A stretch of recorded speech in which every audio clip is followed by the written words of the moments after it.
Tonight at 6, a story of survival. A son is reunited with a father he hasn't seen in 35 years. That son was among 13 Cuban rafters who made a desperate journey to South Florida. It's a story of a man's drive to escape Cuba, reuniting with his father and leaving behind his son and daughter. CBS 4's Peter Dench is live in Doral, where the reunion took place. Very emotional, Peter. That's right, Elliot. You know, this is the sixth time that Joel Moreno tried to make the dangerous 90-mile trip from Cuba. When his raft broke up at sea, he actually swam to Elliott Key. Now, his father, who lives in northwest Miami-Dade, received a call that his son finally made it to shore. The reunion happened right here in Doral at Church World Service. A kiss from a son who's not seen his 60-year-old father in 35 years. I was speechless. I couldn't speak. I had a knot in my throat. 39-year-old Joel Moreno swam to shore Monday after the raft he and 12 other Cuban migrants were on broke apart. It's not easy. The ocean's an ugly place. You gotta be crazy to try it.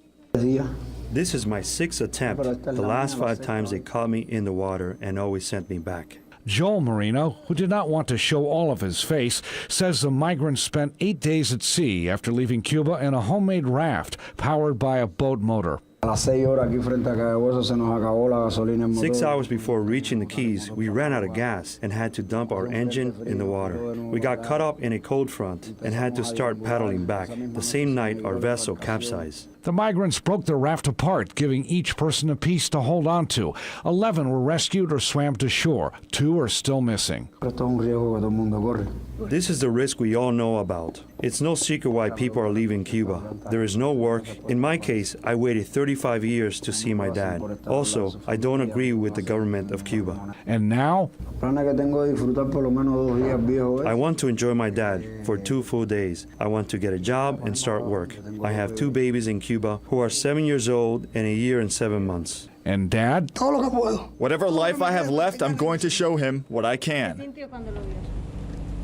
Now, Joel Moreno says he and the other migrants thought they could make this trip in 3 days instead of the 8 days that it took. He prays the 2 migrants who are still missing will be eventually found. He'll return here in the morning to do some paperwork, and because he made it to shore, it's likely he'll be allowed to stay here in the U.S. We're live in Doral. Peter Dench, CBS 4 News. Elliot?